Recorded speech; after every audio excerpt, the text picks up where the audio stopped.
Hello students, मैं Vaibhav, assistant professor of geography at Jamuni Lal college.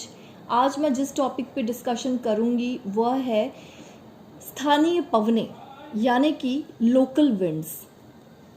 एक स्थान से दूसरे स्थान की ओर चलने वाली वायु को पवन कहते हैं। पवनें धरातल पर वायुदाब में क्षैतिज विषमताओं के कारण चलती हैं। जिस प्रकार से जल उच्च स्थान से निम्न स्थान की ओर प्रवाहित होता है, उसी प्रकार से पवन भी उच्च वायुभार वाले क्षेत्र से निम्न वायुभार वाले क्षेत्र की ओर चलती है। पवन वायुदाब की विषमताओं को संतुलित करने में प्रकृति के प्रयास को दर्शाती हैं। यदि पृथ्वी स्थिर होती और उसका धरातल समतल होता तो पवन उच्च वायुदाब वाले क्षेत्र से सीधे निम्न वायुदाब वाले क्षेत्र की ओर समदाब रेखाओं पर समकोण बनाती हुई चलती। परंतु वास्तविक स्थिति यह है कि पृथ्वी अपने अक्ष पर घूर्णन कर रही है और उसका धरातल समतल नहीं है। अतः पवन कई शक्तियों के प्रभावाधीन अपनी दिशा में परिवर्तन करती हुई चलती है। ये शक्तियां निम्नलिखित हैं। पहली है दाब प्रवणता बल।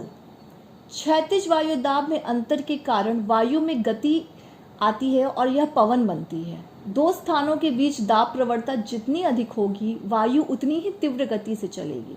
वायु की दाब प्रवणता से पवन को चलने के लिए बल मिलता है, इसलिए इसे दाब प्रवणता बल, जिसे अंग्रेजी में प्रेशर ग्रेडियंट फोर्स कहा जाता है। दूसरा है कोरियोलिसिस प्रभाव। पृथ्वी के घूर्णन के कारण पवनें अपने मूल दिशा से विक्षेपित हो जाती हैं। इसे कोरियोलिसिस बल कहते हैं। इसका नाम फ्रांसीसी वैज्ञानिक के नाम पर पड़ा है, जिसने सबसे पहले इस बल के प्रभाव का वर्णन किया। इस बल के प्रभावाधीन उत्तरी गोलार्ध में पवनें अपनी दाहिनी ओर तथा दक्षिणी गोलार्ध में अपनी बाईं ओर मुड़ जाती हैं। इस विक्षेप को फेरल नामक वैज्ञानिक ने सिद्ध किया था, अतः इसे फेरल का नियम भी कहते हैं। तीसरा है अभिकेंद्रीय त्वरण। अंग्रेजी में इसे कहेंगे सेंट्रीपेटल एक्सेलरेशन। घूर्णन करते हुए पृथ्वी पर घूर्णन के केंद्र की दिशा में वायु के अंदर की ओर होने वाले त्वरण के कारण पवन के लिए स्थानीय उच्च वायुदाब या निम्न वायुदाब के चारों ओर समदाब रेखाओं के लगभग समानांतर एक वक्र पथ बनाए रखना संभव होता है। इसे अभिकेंद्रीय त्वरण कहते हैं। चौथा है भूघर्षण यानी लैंड फ्रिक्शन। भूतल पर उपस्थित विषमताओं के कारण पवनों के रास्ते में घर्षण तथा अवरोध पैदा हो जाते हैं, जो पवनों की गति तथा दिशा को प्रभावित करते हैं। पर्वत तथा पठार आदि धरातलीय आकृतियां पवनों की दिशा में परिवर्तन ला देती हैं। महासागरों पर घर्षण कम होता है, परंतु महाद्वीपों पर घर्षण अधिक होता है। अतः महासागरों पर पवनें महाद्वीपों की अपेक्षा अधिक गति से चलती हैं। अब आगे हम लोग देखेंगे स्थानीय पवनों के बारे में। जैसा कि हम जानते हैं, पवन दो प्रकार के होते हैं। पहला होता है स्थायी पवन और दूसरा होता है स्थानीय पवन। वो पवनें जो तापमान तथा वायुदाब के स्थानीय अंतर से चलती हैं और बहुत ही छोटे क्षेत्रों को प्रभावित करती हैं, उन्हें स्थानीय पवन कहा जाता है। यह क्षोभ मंडल की निचली परतों तक ही सीमित है। अगर हम प्रमुख स्थानीय पवनों की बात करें तो वे निम्नलिखित हैं।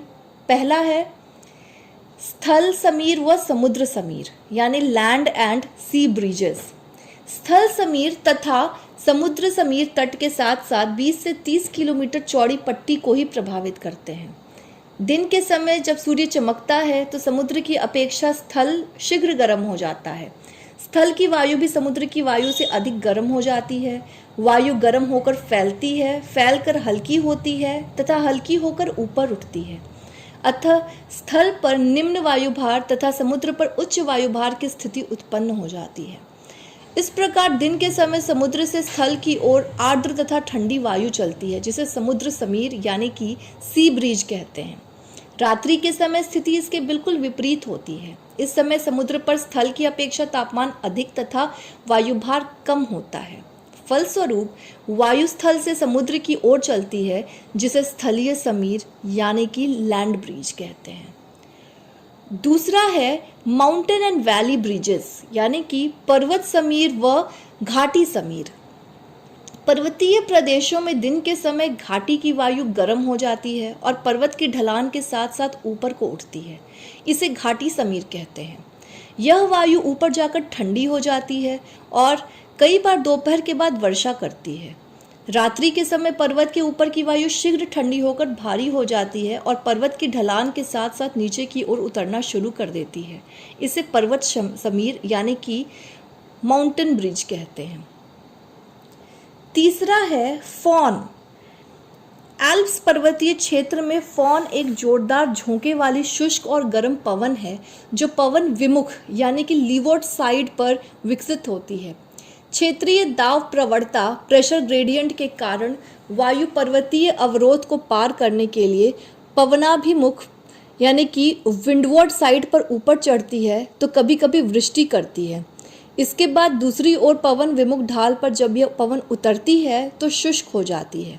इसका तापमान 15 डिग्री से 20 डिग्री सेंटीग्रेड तक हो जाता है। इस वायु के प्रभाव से बर्फ पिघल जाती है, पशुओं को चरने की सुविधा मिलती है और अंगूर शीघ्र पकते हैं। स्विस एल्प्स की उत्तरी घाटियों में एक वर्ष में 45 से लेकर 50 फॉन तक आते हैं। अगली स्थानीय पवन है चिनूक। यह फॉन से मिलती जुलती पवन है जो उत्तरी अमेरिका में रॉकी पर्वत को पार करके उसकी पूर्वी ढालों तथा प्रेरीज के मैदान में चलती है। प्रशांत महासागर से उठकर ये पवनें रॉकी पर्वत के पश्चिमी ढाल से टकराकर खूब वर्षा करती हैं, परंतु जब ये रॉकी पर्वत को पार करके उसकी पूर्वी ढाल पर नीचे उतरती हैं तो ये गर्म तथा शुष्क हो जाती हैं। चिनूक शब्द अमेरिका के आदिवासी रेड इंडियनों की भाषा से लिखा गया है जिसका अर्थ होता है हिमभक्षी, स्नो ईटर्स। जब ये पवनें रॉकी पर्वत की पूर्वी ढलान के साथ साथ नीचे उतरती हैं तो तापमान में बड़ी तेजी से वृद्धि होती है और प्रेरी के मैदान में बर्फ पिघल जाती है। 24 घंटों में 22 डिग्री सेल्सियस तापमान का बढ़ना साधारण सी बात है। मोंटाना राज्य में स्थित किप नामक स्थान पर 7 मिनट में 19 डिग्री सेल्सियस तापमान बढ़ जाता है। अगला है मिस्ट्रल। यह शीत ऋतु में उत्तर की ओर स्थित उच्च भूमियों तथा हिमच्छादित पर्वतों से उतरकर रॉन नदी की घाटी में से गुजरती हुई फ्रांस के भूमध्य सागरीय तट पर बहने वाली ठंडी व शुष्क पवन है। संकीर्ण रॉन घाटी में से गुजरते हुए उसका वेग बहुत अधिक हो जाता है। सामान्यतः यह 56 से 64 किलोमीटर प्रति घंटे की गति से चलती है, परंतु कभी कभी इसकी गति 128 किलोमीटर प्रति घंटा तक भी हो जाती है। यह पवन तापमान को हिमांक से भी नीचे गिरा देती है। इसके प्रचंड वेग से बचने के लिए साइप्रस के वृक्षों की कई पंक्तियां लगाई जाती हैं। अधिकांश छोटे मकानों की खिड़कियां एवं दरवाजे केवल दक्षिण पूर्व दिशा में ही होते हैं। छठा है बोरा। मिस्ट्रल की भांति बोरा भी एक शुष्क, ठंडी तथा तीव्र गति से चलने वाली वायु है जो भूमध्य सागर के पूर्वी तट पर चलती है। इटली का उत्तरी भाग इससे विशेष रूप से प्रभावित होता है। यह उत्तरी एवं उत्तर पूर्वी वायु एल्प्स पर्वत के दक्षिणी ढाल से नीचे उतरकर दक्षिण दिशा में प्रवाहित होती है। मिस्ट्रल की अपेक्षा बोरा कुछ अधिक आर्द्र होता है क्योंकि यह भूमध्य सागर में कुछ आर्द्रता ग्रहण कर लेता है।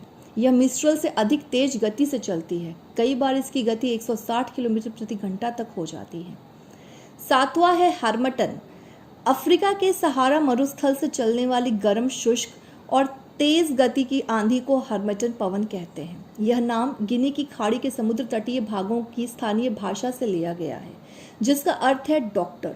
गिनी की खाड़ी के समुद्र तटीय भाग में के निवासी वहां के विषुवत रेखीय उष्ण तथा आर्द्र जलवायु की उमस से त्रस्त होकर बीमार हो जाते हैं। जब यह शुष्क हार्मटन इस क्षेत्र की ओर चलने लगती है तो वहां के निवासी राहत की सांस लेते हैं, इसलिए इस पवन को डॉक्टर कहा जाता है।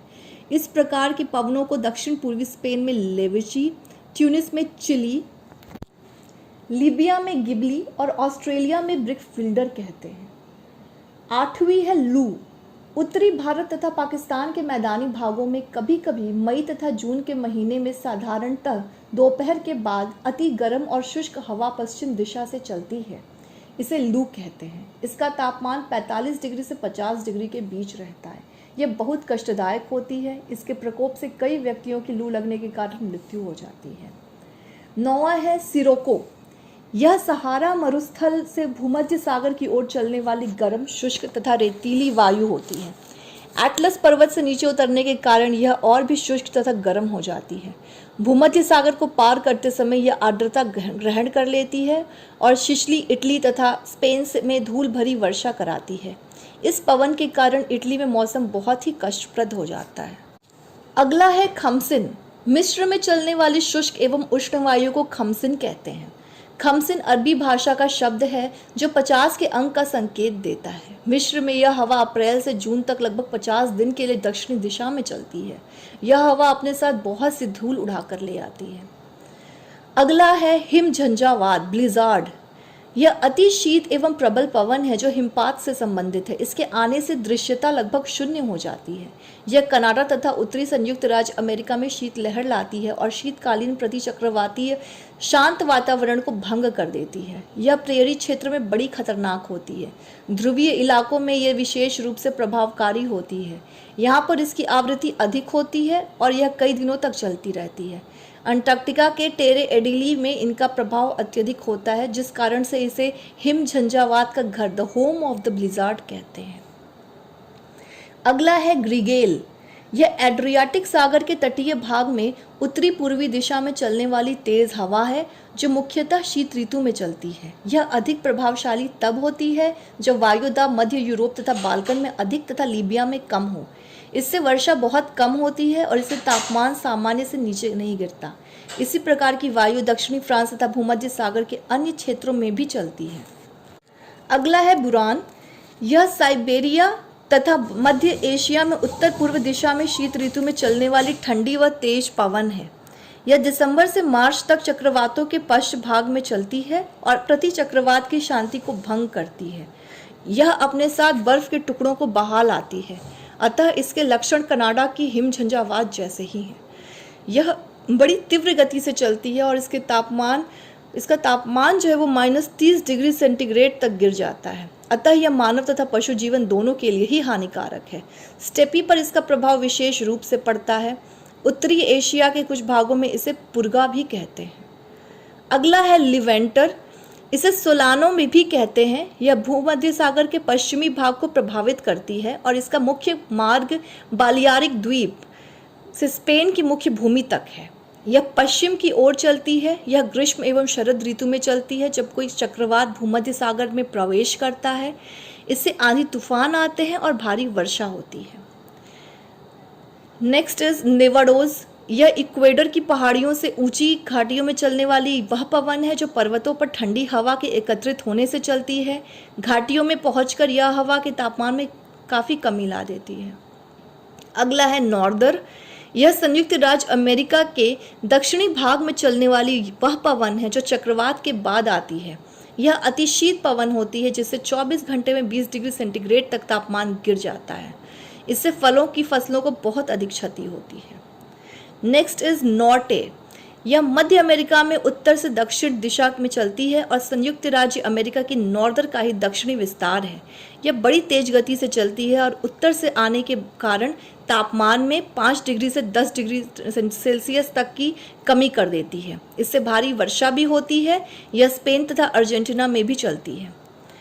Next is Pampero. यह बड़ी तीव्र गति से चलने वाली ठंडी व ध्रुवीय पवन है जो अर्जेंटीना तथा उरुग्वे में चक्रवात के बाद चलती है। इससे प्रायः वर्षा होती है और बादल गरजते हैं। इससे तापमान में भारी गिरावट आती है। यह मुख्यतः दिसंबर से मार्च तक चलती है। अगला है बर्ग। यह मध्य जर्मनी में पहाड़ी इलाकों में से नीचे उतरने वाली गर्म तथा शुष्क वायु है जिससे उमसने वाले मौसम बन जाता है। तेज गति से चलने वाली यह गर्म तथा शुष्क पवन बड़ी असहनीय होती है।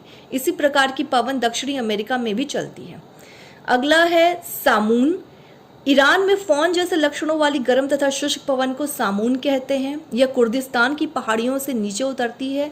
इससे तापमान में लगभग 10 डिग्री सेल्सियस की वृद्धि होती है और फरवरी से अप्रैल तक बर्फ के पिघलने में सहायक होती है। नेक्स्ट इज सांता अन्ना। यह संयुक्त राज्य अमेरिका के कैलिफोर्निया राज्य में चलने वाली गर्म तथा शुष्क पवन है। यह मरुस्थलीय इलाके से है और पहाड़ों की ढलानों के साथ उतरने के कारण गर्म, शुष्क एवं धूलमयी बन जाती है। यह फौन तथा सिरोको की भांति कैलिफोर्निया के निवासियों के लिए कष्टदायी बन जाती है। Next is haboob. यह एक प्रकार की धूल भरी आंधी है जो उत्तरी एवं उत्तर पूर्वी सूडान को प्रभावित करती है। इसका सर्वाधिक प्रभाव खार्तूम के निकट होता है। यह सामान्यतः मई से सितंबर तक दोपहर बाद अथवा सायं के समय चलती है, परंतु विशिष्ट परिस्थितियों में यह वर्ष के किसी भी माह में चल सकती है। इससे वायु की गति तेज हो जाती है और इसकी दिशा परिवर्तित हो जाती है। तापमान में गिरावट आ जाती है और धूल के कारण दृश्यता कम हो जाती है। इसके बाद प्रायः भारी वर्षा और तड़ित झंझा आती है। इसके अधिकांश लक्षण राजस्थान, गुजरात, हरियाणा, पंजाब तथा उत्तर प्रदेश की ग्रीष्मकालीन आंधी से मिलते हैं। अगला है शामल। यह इराक के दजला फरात मैदान में उत्तर पश्चिमी दिशा में चलने वाले ग्रीष्मकालीन पवन है। इस पर चक्रवातों का विघ्नकारी प्रभाव नहीं पड़ता, जिस कारण से यह बिना किसी रोक टोक के नियंत्रित रूप से चलती हैं। दिन के समय यह तीव्र गति से चलती हैं और धूल भरी आंधियां लाती हैं, परंतु रात्रि के समय यह शांत हो जाती हैं। दक्षिणी इराक में इसका प्रभाव विशेष रूप से देखने को मिलता है। यह शीत ऋतु में भारत में भी चलती हैं, परंतु इस ऋतु में इसका प्रभाव अपेक्षाकृत कम हो जाता है। इस तरह से हमने आज स्थानीय पवनों के बारे में जाना। अगले लेक्चर में हम भूमंडलीय यानी कि प्लैनेटरी विंड्स की बात करेंगे। धन्यवाद।